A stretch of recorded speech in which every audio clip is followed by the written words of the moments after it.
चलिए साहब, good morning first of all, and now I will have two things to say. First, I hope you have completed your solution of worksheet number 1.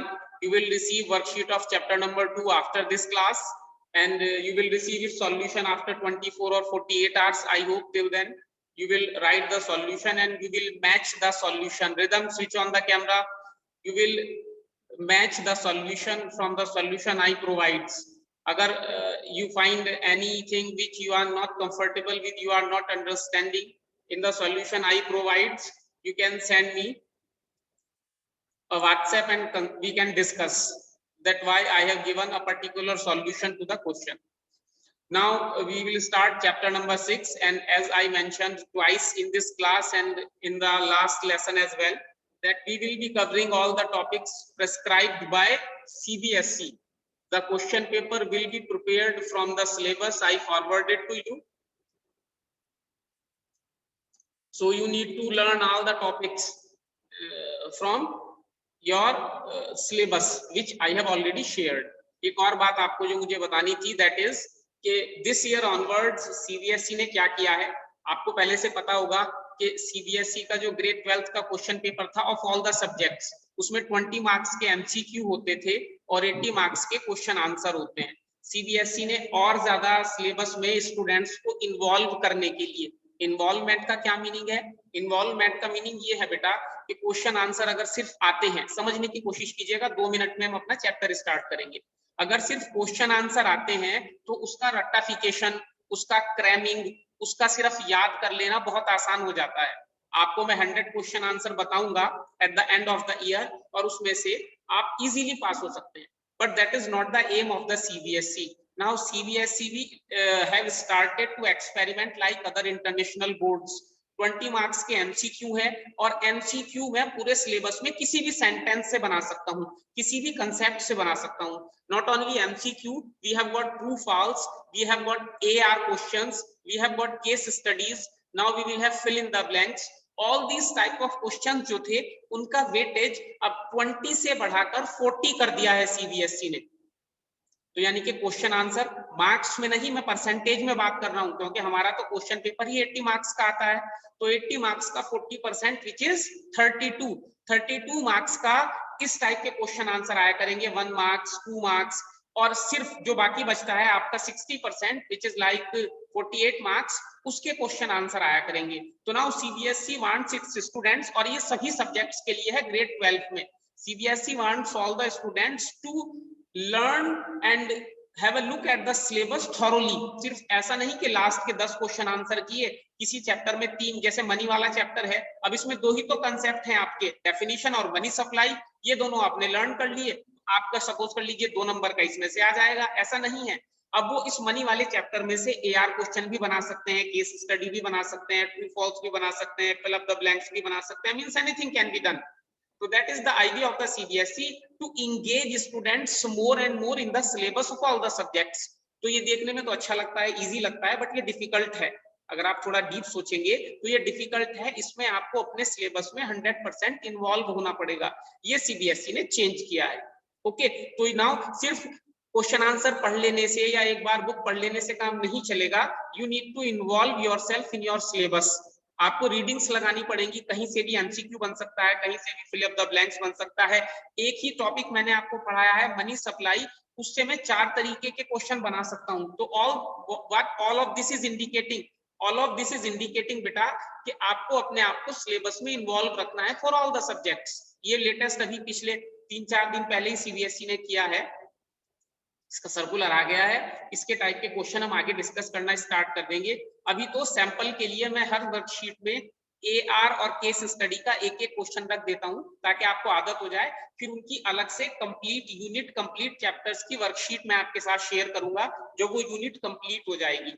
AR questions होंगे and there will be around 50-60 questions of each type. Okay, चलिए, तो वो बात में करनी है. Now we will start chapter number 6 which is banking.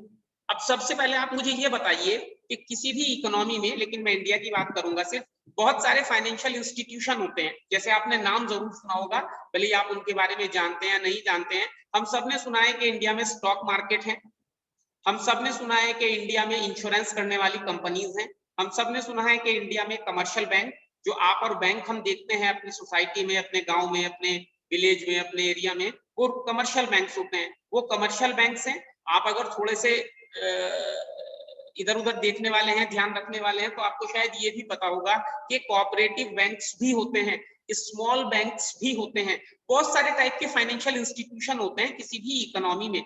लेकिन bank क्या होता है, बैंक को हम कैसे डिफाइन करेंगे बताइए, एनीबॉडी? सिर्फ आपका जो भी आपको पता है उसका डिस्कशन होगा, there is nothing right nothing wrong. How will you define a bank? Bank को कैसे डिफाइन करोगे, बताओ जल्दी से, you can raise your hand. How will you define bank? Okay, Nanda साहब अनम्यूट कीजिए। Good morning sir. Good morning Sir, a financial institution which accepts deposits from depositors who have extra money and lend money to the borrowers. Okay, Act as a medium between the two. very good. Rajpreet unmute. Sir, bank can be defined as थोड़ा सा a जोर से बोलो financial Rajpreet, institution which speak loudly बेटा। Sir, bank can be defined as a financial institution which provide loans, making investment with a view to earn a profit. Okay, thank you. चलिए साहब, आज मैं सिर्फ दो बातें करूंगा आपसे और ये आपको अच्छे से समझ लेनी है, ये all through out the life आपके काम आएंगी। लेकिन सबसे पहले मैं एक मौका प्रियांशी को जरूर दूंगा। Priyanshi, unmute yourself and define bank. Good morning, sir. Good morning बेटा। So, bank is a financial institution which accept deposits from public and it is used for the investment or for lending purposes. Very good, शाबाश। Anybody else would like to try? Anybody else would like to try? चलिए बेटा, किसी भी financial institution के bank बनने के लिए उसके 3 काम करने जरूरी होते हैं। 3 काम अगर वो करेगा तो बैंक बन जाएगा। First is accepting deposits from the public. लिखना नहीं है, अभी लिख लेंगे बाद में, सुनना है सिर्फ। 3 काम करने जरूरी हैं। Accepting deposits from the public, वो पब्लिक से डिपॉजिट एक्सेप्ट करता है। Second, lending to the borrowers, कोई भी अगर लैंडिंग, किसी को लोन चाहिए, किसी को पैसा चाहिए, वो शॉर्ट टर्म हो सकता है, लॉन्ग टर्म हो सकता है, डिफरेंट सेक्टर्स में हो सकता है, डजंट मैटर। तो lending to the borrowers. And last thing, it makes investment with the aim of earning profit, वो प्रॉफिट अर्न करने के लिए इन्वेस्टमेंट भी करता है। ये 3 काम करता है वो, तो बैंक बन जाता है। समझ रहे हैं आप? Accepting deposit and lending to borrowers तो हम सबको पता था generally. Vaishali, Sudan, Stephen, Sania, sorry Sania नहीं, प्रथम जैन, बेटा ये अगर आप लोग ऐसे कैमरा बंद करके बैठे रहोगे तो मैं एक चौकीदार रखूंगा इधर, जो बार बार मुझे नाम बताएगा आपके, मैं अनाउंस करूंगा। मुझे समझ में नहीं आता कि इसमें इशू क्या होता है। तुम क्लास चला के कुछ और देखने लगते हो इसमें। सुबह ही सुबह बेटा मूड ना अपना खराब करो ना मेरा। सुदन, मनरीत, सक्षम, मनवीर, दिया, स्विच ऑन योर कैमरास। मैं सिर्फ 30 मिनट्स की क्लास लेता हूं, उसमें से भी तुम 10 मिनट पहले खराब करा देते हो मेरे, 5-4 मिनट इसमें खराब करा देते हो। Does it looks nice that I will call you again and again and again? इसमें प्रॉब्लम क्या है, मैं समझ नहीं पाता।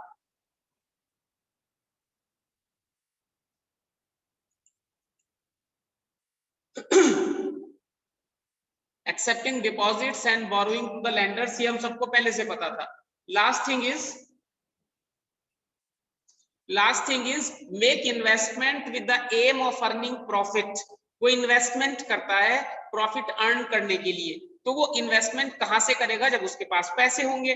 अब हमने एक्सेप्टिंग डिपॉजिट, कोई आया बैंक में, उसने कहा साहब मुझे पैसे जमा करने हैं, उन्होंने कहा यस प्लीज डिपॉजिट, उसी पैसे को हमने बोरोवर को दे दिया। तो फिर इन्वेस्टमेंट कैसे करेंगे? इन्वेस्टमेंट के लिए तो आपके पास पैसा चाहिए ना।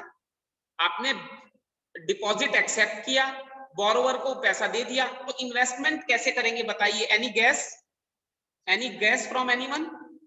Please unmute. सर, जो हम डिपॉजिट्स पर इंटरेस्ट देते हैं वो कम होता है, जो हम लोन पर देते हैं वो इंटरेस्ट हम ज्यादा चार्ज करते हैं बैंक वाले। तो उनके जो डिफरेंस होता है वो उनकी अर्निंग है और अर्निंग्स ही वो इन्वेस्टमेंट करते हैं। जी, एक तो ये जो ऋतिक ने बताया बिल्कुल ठीक बताया कि अगर आप बैंक में अपना पैसा डिपॉजिट करेंगे, चलो मैं थोड़ा सा बैंक का भी आपको बता देता हूँ। जब आप बैंक में जाते हैं तो 2 टाइप के अकाउंट ओपन कर सकते हैं। कौन कौन से? प्रभजीत आप बताइए बेटा। Prabhjeet Singh unmute. Good morning sir. Good morning. जब आप बैंक में जाते हैं तो कौन कौन से अकाउंट ओपन कर सकते हैं बेटा? Sir savings account and current account. Very good. 2 type के अकाउंट हम ओपन कर सकते हैं, savings and current account. Generally as a public हम सेविंग अकाउंट ओपन करते हैं। दोनों में डिफरेंस क्या होता है, कौन बताएगा? मनीबा आप बताओ, अनम्यूट करो। Good morning, sir. Good morning. Sir, current account is maintained by the small businessman and they don't get any interest over it and they can deposit it and withdraw it at any time. And savings account is mainly maintained by the general public for saving their extra money they have. Okay, saving account में बेटा हम क्या करते हैं कि जब हमारे number of transactions बहुत कम होते हैं, 4 और 5 ट्रांजैक्शंस इन ए मंथ, तो जनरल पब्लिक के इतने ही ट्रांजैक्शन होते हैं, उसे हम सेविंग अकाउंट बोलते हैं। और जो बिजनेसमैन होता है जिसके एक दिन में ही 10, 20, 30 ट्रांजैक्शंस होते हैं, उसके लिए करंट अकाउंट होता है। सेविंग अकाउंट पर आपको इंटरेस्ट मिलता है, करंट अकाउंट पर आपको इंटरेस्ट नहीं मिलता है। ऑल्दो सेविंग अकाउंट्स पर जो आपको इंटरेस्ट मिलता है वो 3 और 4% के बीच में होता है, विच इज वेरी लेस। तो यानी कि बैंक अगर मेरा पैसा रखेगा तो मुझे 4% का इंटरेस्ट मिलेगा, लेकिन वही पैसा when I goes to bank and I says that I need loan, तो दे चार्ज मिनिमम 12%। 12% से कम लोन सिर्फ फार्मर्स को मिलता है। तो generally minimum rate of interest which is charge this 12%। तो वो जो 8% होता है in between, that is first source of income for the bank, that is not the profit of investment. Investment कहाँ किया बैंक ने उसमें? So that is first source of income. That is difference between the interest which is known as interest income incurred by the bank or occurred by the bank. वो investment कहाँ है? हालांकि ऋतिक ने बिल्कुल ठीक बताया था, लेकिन इन्वेस्टमेंट तो तब होता है जब मैं अपना पैसा इन्वेस्ट करता हूं। अपना पैसा मतलब कहीं पे कोई पैसा इन्वेस्ट करते हैं, उसके बाद उस इन्वेस्टमेंट से रिटर्न मिलता है। ये तो डिफरेंस इन इंटरेस्ट है, लेकिन ये भी एक सोर्स ऑफ इनकम है बैंक के लिए। तो बैंक के पास कहां से आता है इन्वेस्टमेंट करने के लिए पैसा? Any gas from anyone?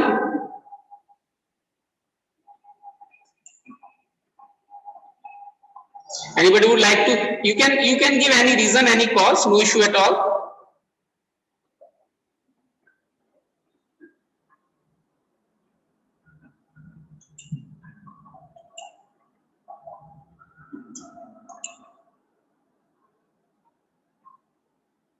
चलिए बेटा, यस प्लीज अनम्यूट।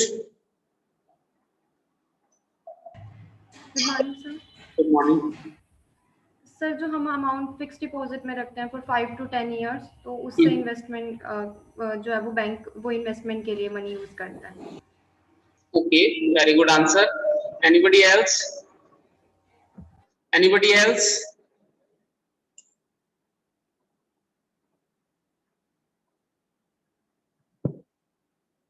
चलिए बेटा, जो पैसा हम फिक्स डिपॉजिट में रखते हैं, जनरली बैंक उसे लैंड करता है। पहले हम क्या करते हैं, कमर्शियल बैंक की डेफिनेशन लिख लेते हैं। लिखिए chapter number 6, commercial bank and the central bank. इसका नाम लिखा होगा आपकी बुक में, chapter number 6, commercial bank and the central bank.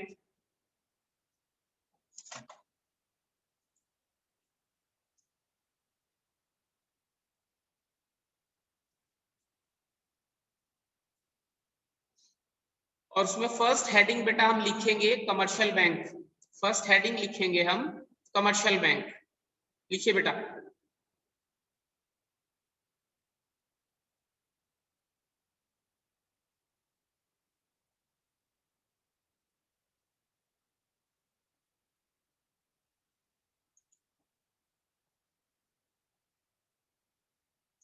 It is a financial institution. लिख लीजिए आप 2 or 3 lines only. It is a financial institution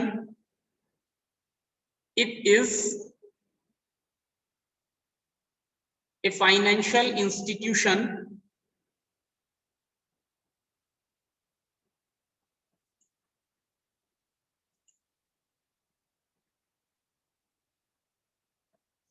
which performs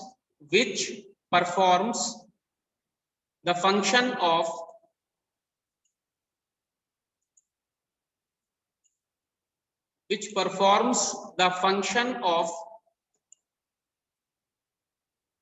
accepting deposits, ACC वाला, accepting deposits, comma, granting loans, granting GRANTING, granting loans, LOANS, granting loans, and making investment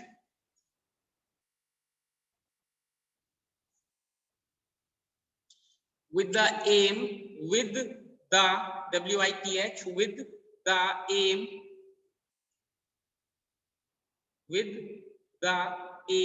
of earning profit, with the aim of earning profit.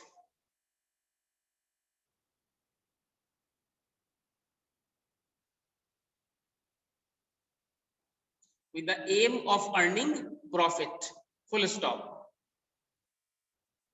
SBI, full stop के बाद लिखिए बेटा, SBI, comma HDFC, SBI, comma HDFC, comma Axis Bank are some examples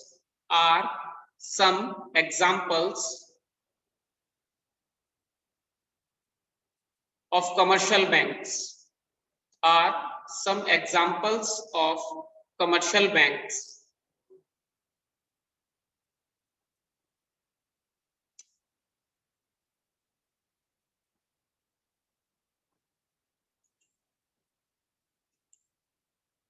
full stop. चलिए, ये तो हमें पता लगा, इस पे अभी हमें डिस्कशन करना है। अब आपके according to you too are living in this society, you have seen banks as long as you are alive. तो आपके अकॉर्डिंग किसी भी इकोनॉमी में बैंक का सबसे इंपॉर्टेंट काम क्या होता है?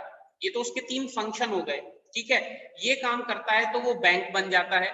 मैं खुद से आपको बता देता हूं कि कोई भी बैंक नहीं बना सकता है।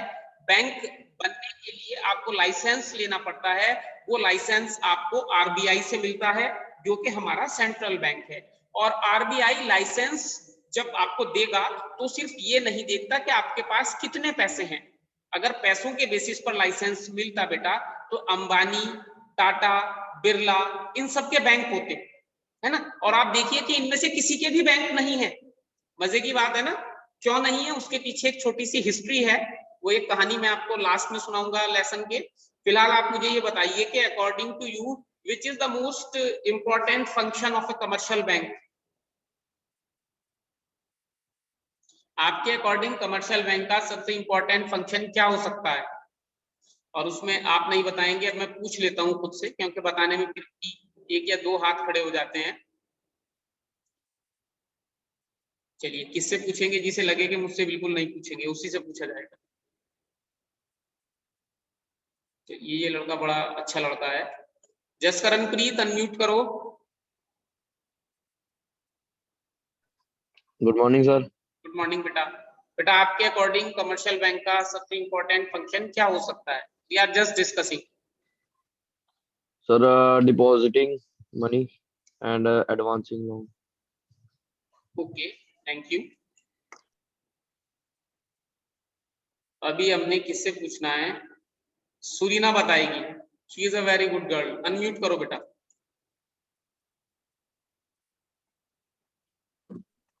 Good morning sir. मॉर्निंग बेटा, तबीयत ठीक है आपकी? हाँ जी सर। अच्छा, आप गायब थे क्लास से, मुझे लगा you are not well. Take care of yourself. चलिए बताइए। aim to earn profit. Very good, ऐसे ही रेगुलरली पढ़ते रहो, you are a very good student, thank you. अभी और कौन बताएगा? अरमान सिंह से पूछते हैं। अरमान सिंह अनम्यूट कीजिए बेटा। Arman Singh,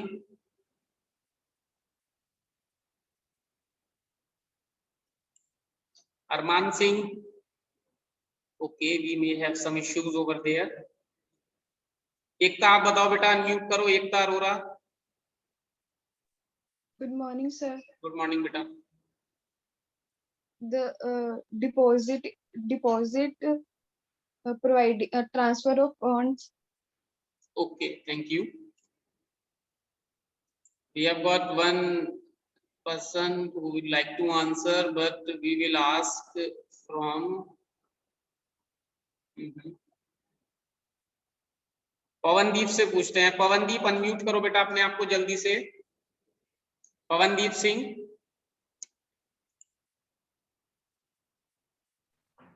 sir earning, good morning sir. Good morning sir earning profit main function है। Earning profit, very good. आपकी तबीयत ठीक है? हाँ जी सर। बेटा रेगुलर क्लास में आया करो, है ना? Thank you. बिल्कुल सही उत्तर है, अर्निंग प्रॉफिट उसी के लिए, तो वरना दुनिया में प्रॉफिट नहीं होगा तो फायदा क्या है? बताओ Hrithik. Sir maintaining flow of money in the economy, और सर एक ये भी है कि अगर बैंक में पैसा होगा तो वो टैक्सेबल हो जाएगा, वरना लोग अपने पास रखेंगे तो ब्लैक मनी हो जाएगा, वो टैक्स नहीं लगेगा उस पर। ओके, बताओ Rajpreet. Sir, commercial bank act as an intermediate between the journal keeper and. Very good. अब देखिए दिस इज, हाँ वैशाली बताओ बेटा, अनम्यूट करो। Good morning, sir. Good morning बेटा। Sir, banks are an important source for finance for the traders and the other companies and industries also. Very good. Divya बताओ। They help in economic development of a country. Very good, good morning. Good morning. चलिए, तो अब देखिए this is the difference, ये मैं आपको directly भी बता सकता था। दिस इज द डिफरेंस कि जब हम 9th 10th में पढ़ते हैं, फिर 11th 12th में आएंगे, उसके बाद फिर आप हायर क्लासेस में जाएंगे, तो जैसे जैसे आप you will go up in your education, एक ही चीज को अलग अलग तरीके से समझने का मौका मिलता है हमें, और यही हमारी पढ़ाई का एम होता है कि चीजों को हम डाइवर्सिफाइड वे में समझें। वो कैसे समझेंगे? When we will be continuously in touch with education. अभी तक जितना भी मैंने डेफिनेशन लिखा या डेफिनेशन में नहीं भी लिखता, तो ये बात आपको पता थी कि किसी भी इकोनॉमी में हाउस होल्ड सेक्टर होता है, वो सेविंग करता है, बैंक में जमा करता है। जो इंडस्ट्रियलिस्ट होते हैं उन्हें इन्वेस्टमेंट की जरूरत होती है, तो वो उस सेविंग को as an investment industrial sector में यूज करते हैं। जैसे ऋतिक ने कहा, ये मनी इकोनॉमी में सर्कुलेट होती रहती है ना, ये काम होता है बैंक का। इतना हम अब तक समझ गए, लेकिन हम एक बिल्कुल अलग डायमेंशन पे बात करेंगे, which is credit creation bye commercial banks. तो लिखिए आप जल्दी से, नेक्स्ट हेडिंग लिखिए, credit creation. Credit, debit credit होता है ना, आपने पढ़ा होगा अकाउंटेंसी में। क्रेडिट क्रिएशन ऑब्लिग, ऑब्लिग मतलब जैसे हाइफन लगा देते हैं, ऐसे बटा बोलते हैं, oblique money creation. Credit creation oblique money creation, credit creation oblique money creation bye commercial banks. Credit creation oblique money creation bye commercial banks.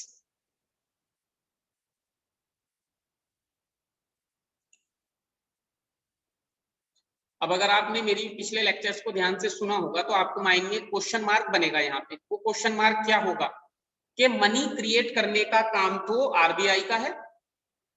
भाई मनी कौन छापता है, पैसा कौन छापता है, करेंसी कौन छापता है? Central bank, this is RBI.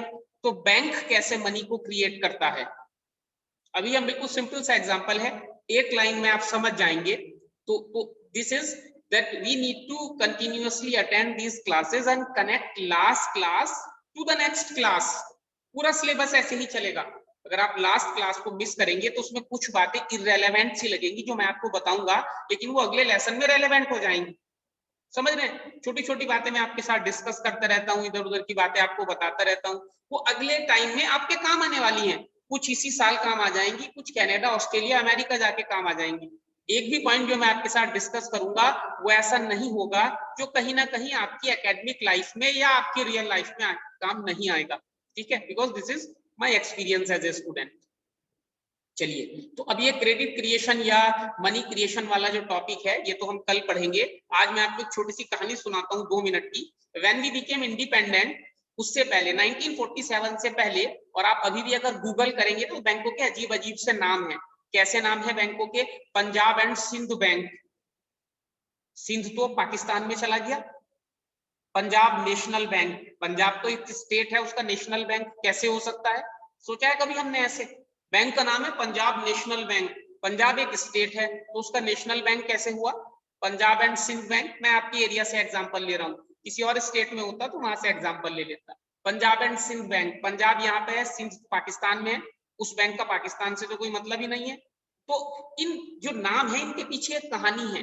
हम सबको पता है कि 1947 से पहले हमारे यहाँ अराउंड 500 किंग्स थे। कोई राजा था, कोई महाराजा था, कोई नवाब था, कोई। स्टेट बैंक ऑफ पटियाला सुना है आपने? स्टेट बैंक ऑफ पटियाला अब शायद नहीं रहा, वो स्टेट बैंक ऑफ पटियाला होता था पहले।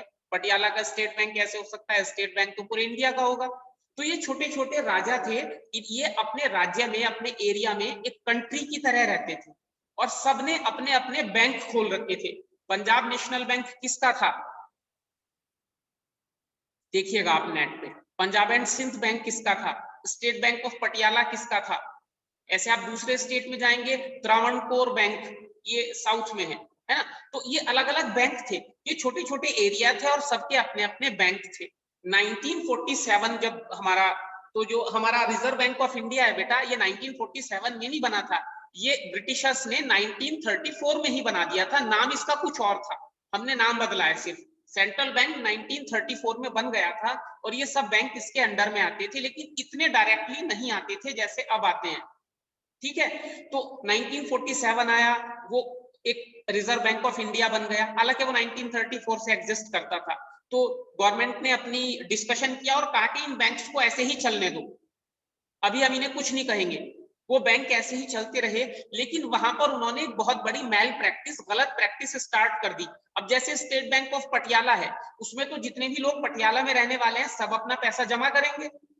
वो पैसा जमा करने के बाद उस बैंक का ओनर कौन है? महाराजा ऑफ पटियाला। फॉर एग्जांपल बता रहा हूं मैं आपको, महाराजा ऑफ पटियाला के छोटे भाई ने एक फैक्ट्री खोली, उसे फाइनेंस की जरूरत थी। फाइनेंस कहां से मिलेगा? स्टेट बैंक ऑफ पटियाला से। जो छोटे छोटे डिपॉजिटर्स थे उनका पैसा वहां पे, जो सेविंग्स थी वो इन्वेस्टमेंट बन के लग गई वहां पे।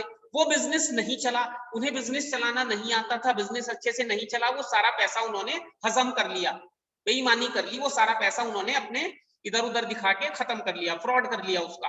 तो जो छोटे छोटे डिपॉजिटर्स थे उनके पास कोई गारंटी नहीं थी, अगर पैसा डूब गया तो डूब गया, बैंक बोल देता था भाई ये बैड डेट है, आपने 1 रुपया जमा किया, आपको 20-30 पैसे देके सेटल कर लिया।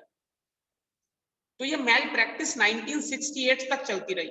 1969 में जब इंदिरा गांधी थी, उन्होंने इन बैंक्स का नेशनलाइजेशन कर दिया। नेशनलाइजेशन का मतलब क्या हुआ? जितने भी बैंक थे उन सबको खत्म किया, सिर्फ 19 बैंक्स बनाए, सबको मर्ज करके आपस में मिला के 19 बैंक्स बना दिए और 19 बैंक्स को आरबीआई के डायरेक्ट कंट्रोल में दे दिया। बाद में धीरे धीरे उसमें प्राइवेट बैंक जुड़ते रहे, लेकिन आज जितने भी बैंक हैं वो सब नेशनल, यानी कि सरकारी और प्राइवेट बैंक जितने भी हैं वो 100% आरबीआई अकॉर्डिंग काम करते हैं, आरबीआई के अंडर नहीं होते हैं, आरबीआई के अकॉर्डिंग काम करते हैं। तो ये छोटी सी स्टोरी थी कि वो जो पहले बहुत सारे बैंक थे, बाद में गवर्नमेंट ने उन सबको नेशनलाइजेशन ऑफ बैंक्स के नाम से, अगर आप सर्च करेंगे नेट पे आपको मिल जाएगा। I hope you will read this after your classes. Chapter number 2 की वर्कशीट आपको इस क्लास के बाद मिलने वाली है। Thank you very much for joining this class. Be regular in your classes and take care of yourself. Stay spreading, use sanitizer and mask. Have a nice day. Bye.